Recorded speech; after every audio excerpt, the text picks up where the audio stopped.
Ooh, I hope the Heffalump shows up in this one. Yes, even if 2023's Winnie the Pooh Blood and Honey didn't get the best feedback from audiences and critics, a lot of people still saw it, so screw it, we're doing a cinematic universe. Yes, we will be retconning the first one a bit, but who cares? You want Winnie the Pooh slaughtering a bunch of partiers? As a depressed Christopher Robin seeks the truth of Pooh and the evil Master Owl, you got that here in this 2024 sequel. And guess what? It is a lot better than the first. How could it not be? Tigger hit the public domain in 2024, so he's in this one as well. It's still from director and co-writer Reese Frake Waterfield, who did the first, though this has Matt Leslie as a co-writer, who wrote Summer of '84. Composer Andrew Scott Bell returns too, but it does have a different cinematographer. Here it's Vince Knight, who has shot horror versions of characters. He shot Popeye's Revenge. They even have their own Poohniverse type logo from Blumhouse. I mean, Jagged Edge. And it starts out deep, too. But as Ernest Hemingway once said, all things truly wicked start from innocence. This movie will be just like A Farewell to Arms. It does another animated opening, too, to give us a backstory, where there was the massacre at 100 Acre Wood, and most people didn't believe Christopher Robin, but the ones that did, they're going out to hunt these animals as soon as they're done looking for Frankenstein. As for Christopher, he's starring in his own medical drama on Peacock now. Peacock is where I'm watching the movie. With Christopher also being a controversial figure, he and Pooh are living similar lives as they sit in the old cinema snob chair and review porn parodies of Winnie the Pooh. Once Pooh is done with the opening death scene, of course, where on a drunken night, the girls are trying to summon the spirit of Pooh themselves. Please give us a sign of your presence. Now you've done it, you brought the ghoulies back. And this time, the ghoulies are armed. Wait, no, it's either Pooh and Friends, or Jagged Edge is finally giving us the gritty reboot of Manimal we've all dreamed of. If you're going camping in the woods where there's killers afoot, it's best you bring your decked-out golf cart as your getaway vehicle. Just don't drive directly into the bear trap, which even the bear is smart enough to avoid. The gore effects are also stepped up here, as they're done by veteran makeup artist Shaun Harrison, who's dabbled in universes before. He worked on Captain America, The First Avenger, and Age of Ultron, but my favorite is that he worked on Pan and also the Poohniverse horror version. Any of those movies would have been improved by a psychotic version of Owl. Who's the abomination now? Ooh, they better not mess with Owl. He's played by Marcus Massey, the killer who became a tree in The Killing Tree. Christopher Robin has his work cut out for him. They changed the casting of Christopher here. Beforehand, I did like that the actor delivered his silly lines very straight, but I can't say I bought him as any version of Christopher Robin. Here, that's not the case. I would buy this guy in a straightforward Winnie the Pooh story. He's played by Scott Chambers, who was in the director's Firenado, another movie that was a lot better than I thought it'd be. He's got some good things going on in his life, though, such as Lexi. She can fix him. Appreciate you caring about me, but, yeah, I think you should keep your distance for a bit and keep driving. No. I keep telling you to go away. I'm not Martin Freeman. It sets up what some of the big set pieces will be. Later, the town is having a rave, and she's gonna be babysitting. I'm sure both those things will go well. Like the first, it's not going the total comedy route. When his dad consoles him after someone wrote murderer on his car, it's played like a hard drama, and the actors are going for it, and the town is still searching for Pooh and Friends. Those freaks can't hide from us forever. You guys, we've been out here for a year. What if there aren't humanoid animals based on beloved children's characters? Nonsense. We'll be out here till we get a reality show out of it. Are they mutant animals, though, or are they the League of Rejected Sports Mascots? We trusted Christopher. You can never trust them. How could he not invite us to his wedding? There's only one thing we can do. Take out the hunters. move! You're going to jail. Surely they won't kill Piglet already. All of Ashdown will burn. Fuck off. So much for a Piglet's Big Movie knockoff. That's another film. This makes Pooh so mad, he'll kill them with a shotgun by ramming it through their skulls. The kills are more original here, and it's well shot too. Some shots I'd think I'm watching a horror epic and not a Fathom event screening. Somehow this is gonna look really bad for Christopher Robin. Chris. Yeah. I didn't want to have to do this during the holidays, but at this point I have no choice. It's a holiday? Is that why the Killing Tree actor is in this? I like that the doctor says, I know you didn't kill these people, but we're still gonna fire you. Please don't sue us for wrongful termination. Plus, we need him around. The victims from the mutant bear attacks are already being wheeled in, though he can't miss dinner with his parents, who are named Alan and Daphne after the real Christopher Robin's parents. In fact, there's a lot of references to A.A. Milne here, such as the search engine he uses. They also give Christopher more range in this one. I like this actor. He does the depression well, and also the lighter moments too. I want to promise you that nothing bad is going to happen to you. I'm not going to let it happen, okay?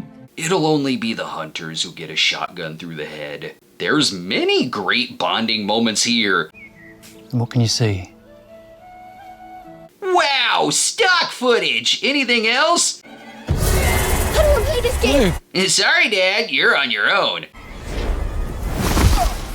Yes, no more bird-watching trips. That kid's gonna need some hypnotherapy too, equipped with flashbacks, just like Christopher is getting.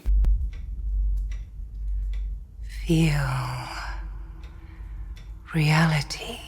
Sweet, it's also The Exorcist 2, the heretic of the Poohniverse. Do his flashbacks also come with a narrator? Christopher imagined his early moments with Pooh filled with joy, innocence, and happiness.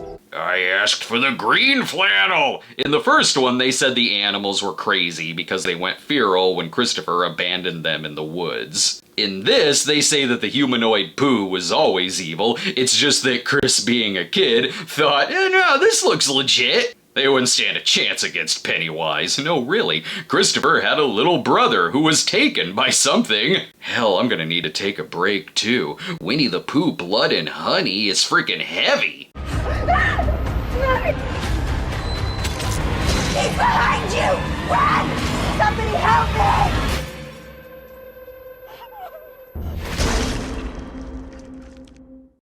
We're back, and Christopher is filling Lexi in on everything as he stands in the middle of a Jack the Ripper tour. Better than her babysitting job. Was he that bad? That's a kid who deserves Corey Cunningham as his babysitter. If you're wondering if they'll acknowledge the first one at all, they do. I like how they do it too. The events of the first did happen, but the movie we saw in 2023 is a movie within this movie that was based on the massacre that they're talking about here, with some extra voice editing they added. It's porn time.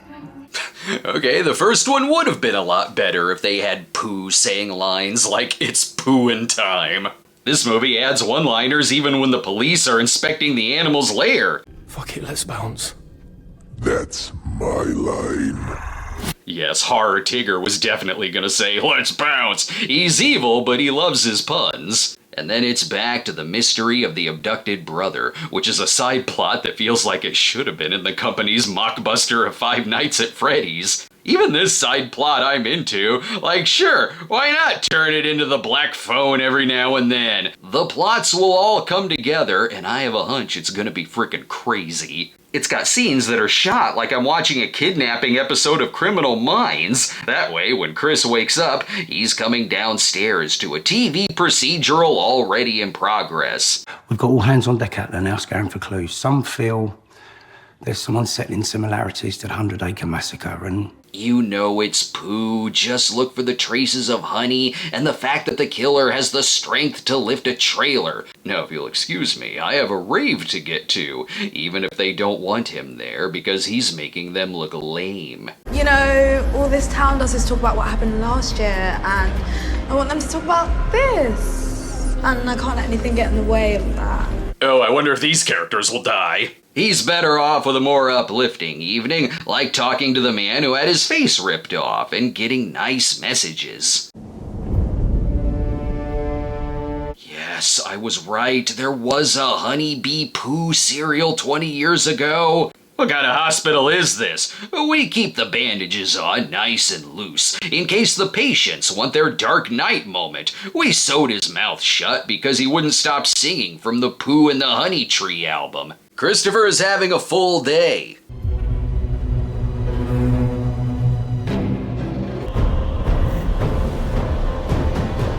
Now the hospital janitor may be a child abductor who took his brother. But what's going on elsewhere? Don't mind our camera crew. We're trying to give this Winnie the Pooh movie some sex appeal. How am I supposed to pose for my shower calendar when someone's leaving dead animals behind and it's all color out of space outside? Owl always pops up at an inconvenient time. Oh crap, he's giving him chest noogies to death. The acidy spit will be the final move. Enough about that random-ass tangent. Christopher Robin is gonna get all the answers from the janitor about his kidnapped little brother. You know, like in the books. But the truth is gonna be a lot more complicated than that. And crazier. Way crazier. He was experimenting with them kids. Well, no good story includes that sentence. Let's see if I can break through the drunk talk. Cavendish here was paid by Dr. Arthur Gallup to kidnap neighborhood kids so the doctor could experiment on them because... Combining human and animal DNA. Christopher Robin's brother was turned into a murderous hybrid 100-acre woods animal? Yes, Pooh and friends are the result of a scientific child abduction ring. I'm still sticking with this being a stealth Five Nights at Freddy's mockbuster, or if Jason Voorhees resurrected and turned into the family pet. Relax, you only did it to cover your gambling debts. All is forgiven. May God pardon my soul. No, I'm gonna get blamed for this too and lose my newest job. He needs to get out of there quick because someone's already going after Lexi and Freddy because of course his name is Freddy. They have all the high-tech tools at their disposal. Ah, damn it. Guess we should just go look for a phone or something. Farmer Vincent just decided to come in and interrupt our game of hide and seek. Let's go! Whoa, careful, you're gonna mess up the pillow he has under his shirt. Even the police went in on this game too.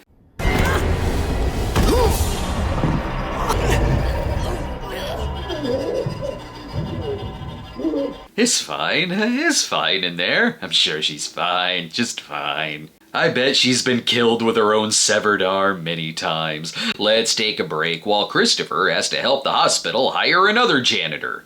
One morning at breakfast time, all the bees disappeared from the 100-acre wood. Now you can show Winnie the Pooh where the bees are. Introducing new Honey Bee cereal, part of a complete bee-licious breakfast. Well, I'll be. We're back, and in case you missed Cavendish's exposition, they sum it up again when Christopher listens to the doctor's recordings. And why not look through Dr. Moreau's findings as well? And if that's still not enough, they put in an animated explanation too. Oh, I get it. The animals are evil. In other words, it's working. Is it? Success. No more drunken campers on my land anymore. And I think Owl may have stopped by Cavendish's house too.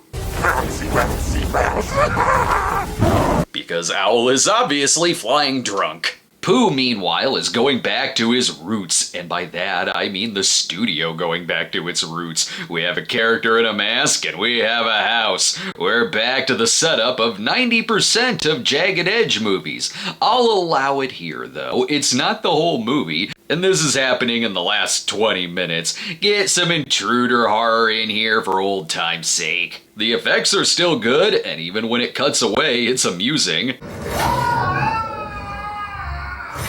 You know, maybe I could go without a late night snack. And I'll forgive the house scene too, since it isn't even the main set piece of the climax, and it contains some useful information. Please tell me mutant Winnie the Pooh is Christopher Robin's brother. The big set piece is the sequence at the rave, where the production is like, we have the biggest budget we've ever had, we aren't just gonna party about it, we're gonna put the party in the movie. Why does Pooh want to slaughter hundreds of people at a rave? Well, I mean, he has to sleep, it's nearing hibernation season. This sequence is madness, like it'd be out of a Terrifier movie. As if the studio realized, yes, we know movies like Cult of Humpty Dumpty and Easter Bunny Massacre were slogs to sit through. Give us a chance, we'll make it up to you. We have lighting and good cinematography now, and an effects budget, and a multiple location budget. There's honestly little of this sequence I can show, aside from the Tigger reveal.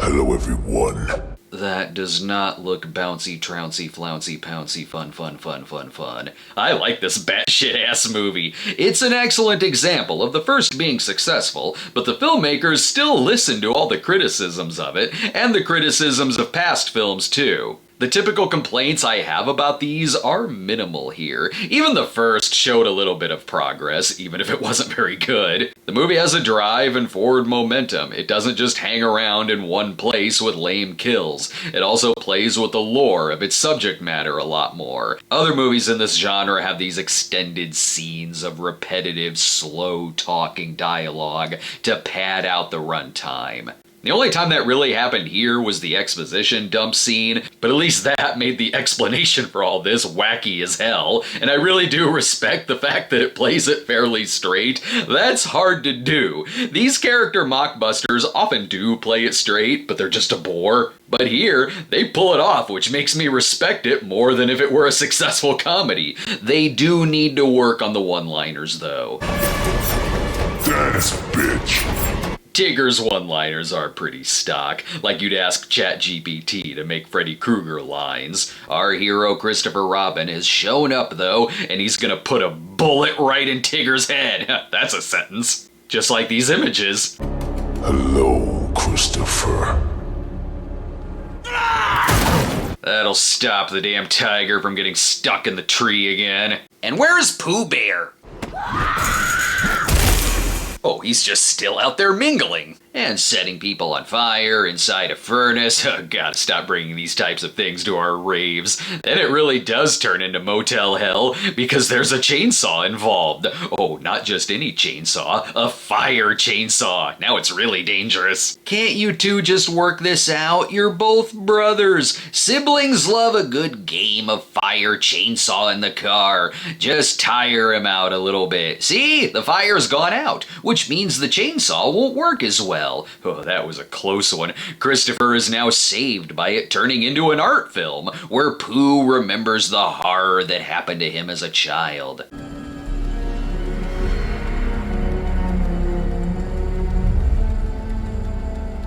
This movie earned its Cannes Film Festival awards. Come on, there's not much left. You have to say the line. Oh, bother. Alright, he said, oh bother, we can wrap this film up now. Not just yet. Don't forget, this is part of a cinematic universe. We have to get some form of sequel baiting in here, or a random soundtrack.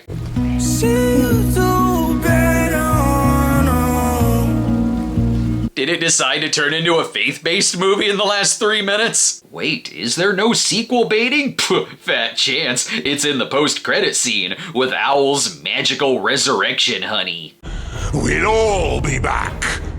For you, Christopher Robin. But not before we do the Peter Pan one first. In the form of the 2025 film Peter Pan's Neverland Nightmare. We can all hope that after a confrontation with a crocodile, Captain Hook now has a wooden dick. Wakey, wakey. Peekaboo. How did you get down there? I'm Peter. It's nice to meet you.